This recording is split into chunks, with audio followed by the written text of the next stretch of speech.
మహిళలందరూ కూడా కలిసికట్టుగా మీకోసం నిలబడేటట్టు, మీ బిడ్డలని జాగ్రత్తగా చూసుకునేటట్టు ఆ సందర్భంలో ఒక పిలుపు ప్రతి ఒక్కరూ కూడా మీకు ఉన్నాం ధైర్యంగానే చెప్పడానికి కోసం చేసిన ప్రయత్నం చాలా వరకు చేశాం.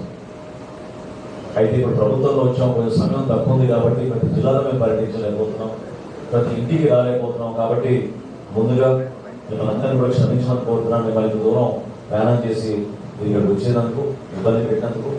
అయితే ఇందులో మనం ఆలోచించాల్సింది ఏంటంటే, మన అందరం ఒక కుటుంబం, అందరం అనేక సందర్భాల్లో కష్టాలు ఎదుర్కొన్నాం, రాజకీయాల్లో అవమానాలు ఎదుర్కొన్నాం. ప్రయాణం మాత్రం అంకిత భావంతో చేసాం, పదవుతో చేసిన ప్రయాణం కాదు మనకి. కొంతమంది తెలియక రకరకాలుగా ఈరోజున పవన్ కళ్యాణ్ గారి గురించో లేకపోతే ఆయన చేపట్టిన పదవి గురించో మాట్లాడుతూ ఉంటారు.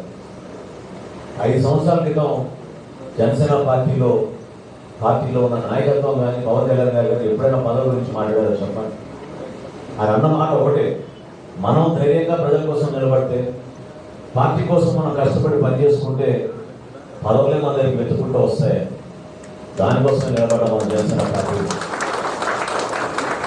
కొంతమంది మరి వాళ్ళు ఏమన్నా మూర్ఖులని అనాలి, కొంతమంది మూర్ఖులు కావాలని ప్రచారం చేస్తున్నారు సోషల్ మీడియాలో కానీ ఇతర ప్రచార మాధ్యమాల్లో కానీ. అసలు జనసేన పార్టీలో ఎప్పుడైనా ఒక పదవి వస్తేనే నేను మీకు చేయగలుగుతా అనే మాట అన్నామా చెప్పండి? పదవి వచ్చినా రాకపోయినా ప్రతిపక్షంలో ఉన్నా ఇటువంటి కార్యక్రమాలు చేసుకుంటూనే వెళ్ళేవాళ్ళం, ఇప్పుడు కూడా చేస్తూనే ఉన్నాం. అదే జనసేన పార్టీ ఒక గొప్పతనం. ఈరోజు ప్రభుత్వంలో ఉన్నాను కాదు మనం చేసింది కార్యక్రమం. 928 మందికి 24 కోట్ల రూపాయలు మనం పవన్ కళ్యాణ్ గారి చేతుల మీద ఈ బీమా పథకం ద్వారా మనం అందించాం రాష్ట్ర వ్యాప్తంగా. ఎవరు చేయగలిగారు చెప్పండి? ఇప్పుడు సడన్ గా చాలా మందిలో మార్పు వచ్చింది, సంతోషం.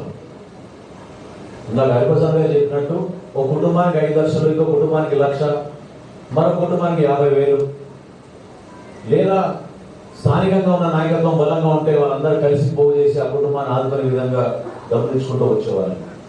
ఇతర దేశాల నుంచి మన జన సైనికులు స్పందించి వాళ్ళ గ్రామంలోనూ వాళ్ళ జిల్లాలోనూ ఏమైనా ఆపద జరిగితే వాళ్ళు నిలబడేవాళ్ళు మన జన సైనికుల కోసం.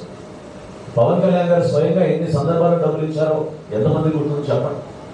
ఎన్ని కోట్ల రూపాయలు ఆయన తన సొంత నిధుల నుంచి మన ప్రజలు ఆపదలో ఉన్నప్పుడు కాపాడాలనే ఆలోచనతో ఆయన ఇచ్చిన సందర్భాలు మీరు మర్చిపోతే ఎట్లా ఒకసారి గుర్తు చేసుకోవాలి. దానికోసం చేసాం ఈ ప్రయాణం. నిజాయితీగా, నిబంధనతోటి, రాజకీయాల్లో ఒక మార్పు రావాలి, పదవుల కోసం కాదు, విలువలతో కూడిన రాజకీయాలు చేయాలనే ఆలోచనతో మనం జనసేన పార్టీలో కష్టపడి పనిచేసాం. అదే మన గొప్పతనం. ఎందుకంటున్నానంటే, ఈ రోజు చేసి ఎవరైతే విమర్శలు చేస్తున్నారో, ఈరోజు ఎవరైతే చిచ్చులు పెట్టాలని ప్రయత్నం చేస్తున్నారో మీరందరూ కూడా గుర్తుపెట్టుకోవాలి. పవన్ కళ్యాణ్ గారు ఏ రోజు కూడా ఒక పదవి కోసం ఆయన ఆశించలేదు. నిజాయితీగా, నిర్భయంగా సమస్యలపైన ప్రజల పక్షాన రాష్ట్ర అభివృద్ధి కోసం నిలబడ్డారు. 2014లో విభజన జరిగినప్పుడు, రాష్ట్రం విడిపోయినప్పుడు మన ప్రజలు ఏమైపోతారనే బాధతోటి, ఆవేదనతోటి ఆ రోజు జనసేన పార్టీని స్థాపించారు ఆయన. ఆ రోజు నుంచి కూడా ప్రతిరోజు సమస్య లేదు మన రాష్ట్రంలో. ఈరోజు మనందరం కూడా గుర్తుపెట్టుకోవాల్సింది, మన జాతి నిర్మాణం, మన దేశ నిర్మాణం ఎంత కష్టమైన పరిస్థితులు జరిగిందో ఒకసారి తెలుసుకోవాలి. ఆ రోజు స్వాతంత్రం వచ్చిన తర్వాత మనకు ఒక రాజ్యాంగం లేదు. రాజ్యాంగ నిర్మాణం కోసం కాన్స్టిట్యూంట్ అసెంబ్లీ అప్పుడు ఫామ్ చేసినప్పుడు 3 సంవత్సరాలు చర్చించారు.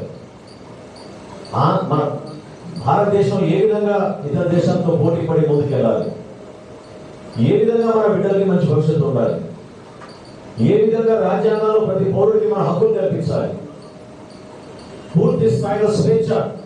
ఎప్పుడైతే మనం స్వాతంత్రోద్యమంలో నిలబడి పోరాటం చేసి బ్రిటిష్ వాళ్ళని తల్లికొట్టి మన స్వాతంత్రం మనం తెచ్చుకున్న దానికి ఫలితం దక్కే విధంగా ఆ రోజు రాజ్యాంగ నిర్మాణం జరిగింది.